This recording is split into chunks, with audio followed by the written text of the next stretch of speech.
Muchas gracias.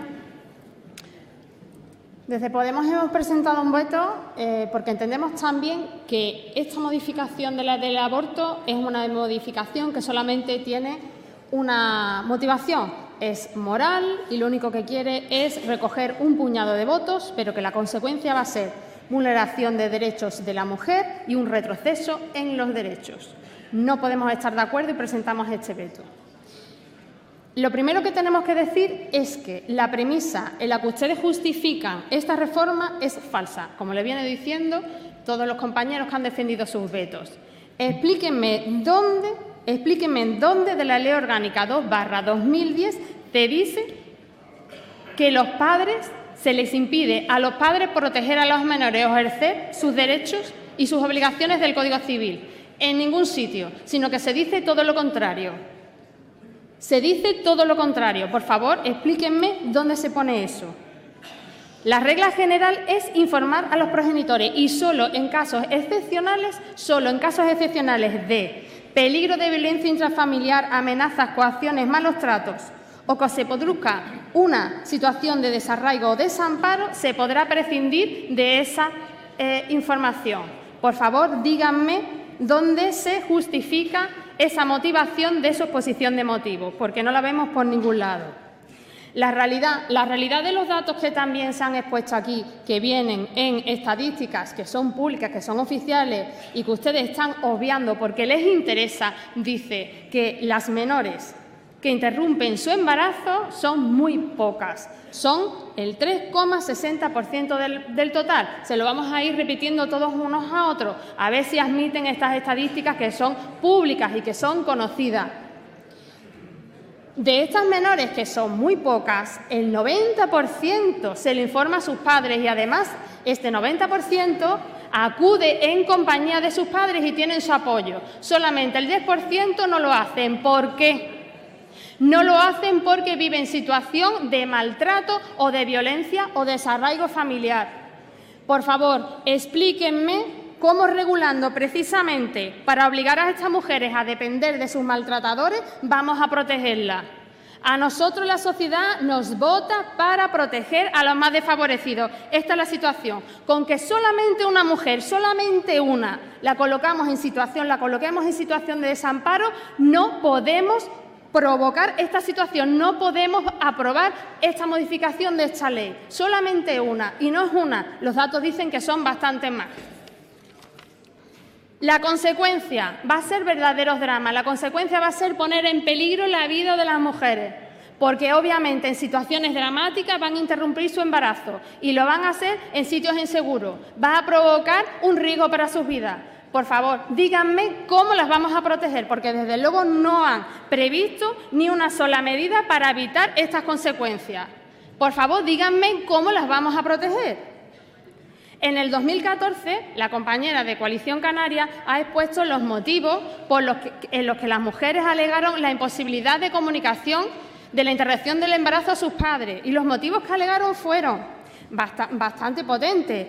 Desamparo familiar, tener familias desestructuradas, progenitores en prisión, riesgo de sufrir malos tratos, progenitores con enfermedades invalidantes o con patologías psíquicas o psiquiátricas incapacitantes. Bueno, mujeres emancipadas, extranjeras, que viven en España, que trabajan en España y cuyos padres viven en el extranjero. ¿Las vamos a obligar a tener un embarazo no deseado porque sus padres no están aquí? Esto es un poco sin sentido. Vamos a colocar en situación de desprotección a estas mujeres o a obligarlas a abortar en sitios inseguros o a tener embarazos no deseados. Explíquenme cómo las vamos a proteger, cuáles son los cauces para protegerlas. Explíquenme cómo vamos a proteger a las menores que sufren abusos sexuales. Les recuerdo que el 80% de los abusos sexuales en las menores se produce en el ámbito familiar. Y están legislando para obligar a estas menores a depender de sus victimarios para interrumpir su embarazo no deseado. Por favor, explíquenme cómo vamos a proteger a estas menores. No han regulado ni una sola medida aplicando esta modificación para protegerlas. Esto no se puede consentir. Pero aparte de esto, que son los datos, la realidad y las consecuencias que se van a provocar, tenemos que decir también que esta modificación es contraria a la normativa internacional y es incongruente además con nuestra propia normativa del Estado español. Y voy a ir enumerando una por una las cosas que esta modificación supone una incongruencia con la normativa a la que estamos obligados a cumplir. Por un lado, contraviene la Ley Orgánica 1/96 de protección jurídica al menor. ¿Por qué? Porque esta ley desde hace bastante tiempo coloca a los menores en un estatus que no es el que ustedes, al que actualmente ahora quieren hacernos retroceder. Colocan al menor como titular de derecho y con capacidad progresiva para ejercerlos. Desde hace tiempo se entiende a los menores como que la mejor forma de garantizar sus derechos sociales y jurídicamente es promoviendo su autonomía como sujeto. Y ustedes con estas reformas nos están haciendo retrotraer a 30 años. Colocando a las mujeres jóvenes como objetos pasivos, sin capacidad para decidir sobre sus vidas. Esta es la realidad.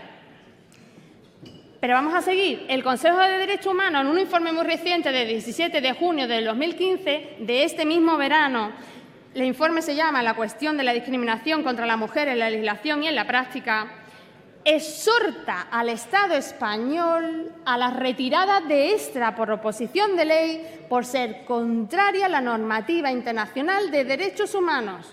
Repito, exhorta al Estado español a la retirada de esta proposición de ley por ser contraria a la normativa internacional de derechos humanos. Explíquenme, lo comenté en la comisión, explíquenme, por favor, por qué estamos contraviniendo lo que nos exhortan los organismos internacionales de derechos humanos, cuando nos lo están diciendo muy claro. Por favor, contéstenlo. Sigo. La Conferencia Internacional sobre Población y Desarrollo, celebrada en El Cairo en el 94, solicitaba a los Estados que eliminaran los obstáculos de la legislación actual española, precisamente para que los menores jóvenes pudieran interrumpir el embarazo sin riesgos. Pues lo estamos haciendo muchísimo peor.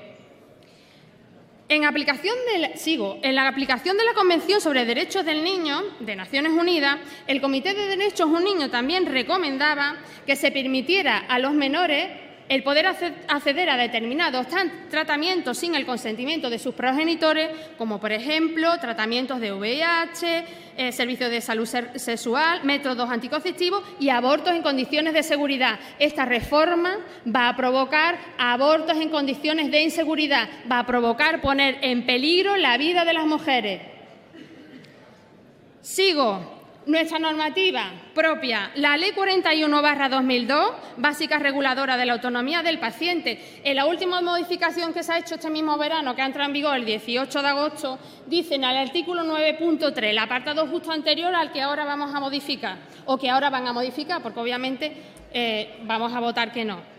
Se otorgará consentimiento por representación en las intervenciones quirúrgicas cuando el paciente menor de edad no sea capaz intelectual ni emocionalmente de comprender el alcance de la intervención.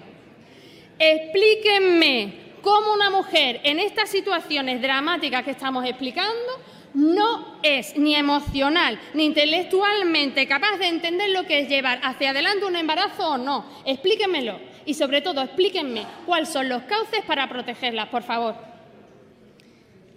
Continúo. Esta reforma es incongruente con la regulación del Código Civil sobre la emancipación, artículo 320 del Código Civil. El artículo 20 del Código Civil supone que con una emancipación judicial una mujer puede regir su persona y sus bienes, puede comparecer en juicio, puede estar casada, puede tener familia.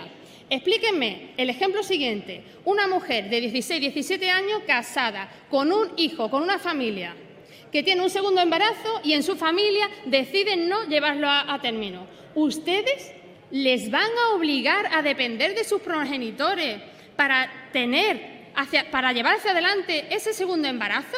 Eso es lo que van a provocar. Es un absoluto sinsentido.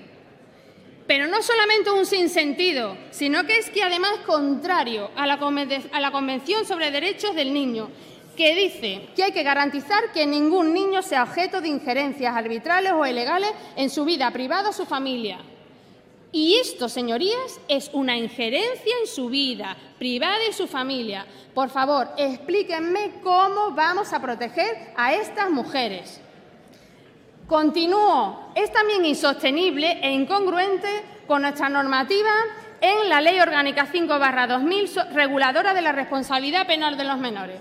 Según nuestra legislación en materia penal del menor, un menor es capaz de cometer delitos que van a ser sancionados, delitos considerados muy graves en el Código Penal, como por ejemplo abusos sexuales, que va a tener una imposición de una medida de hasta 8 años en un centro de internamiento, en un centro cerrado, porque consideramos que con esa edad, con 16, 17 años, son suficientemente capaces para entender el significado de lo que hacen y de actuar con respecto a ese entendimiento.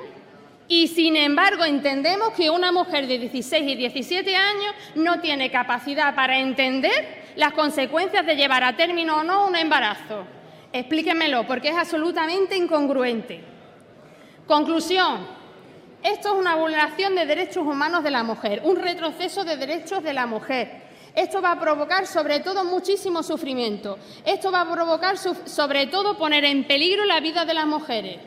Ni una sola mujer deberíamos permitir colocarla en esta situación de desamparo, porque nosotros no estamos para vulnerar los derechos de los menores ni para vulnerar los derechos de las mujeres, sino precisamente estamos para defender sus derechos y para beneficiar y para hacer normas que beneficien a las personas más vulnerables y no todo lo contrario. Esta reforma es un sinsentido. Explíquenme ahora, por favor, cuáles son los cauces para proteger a estas mujeres de las que hemos estado hablando. Muchas gracias.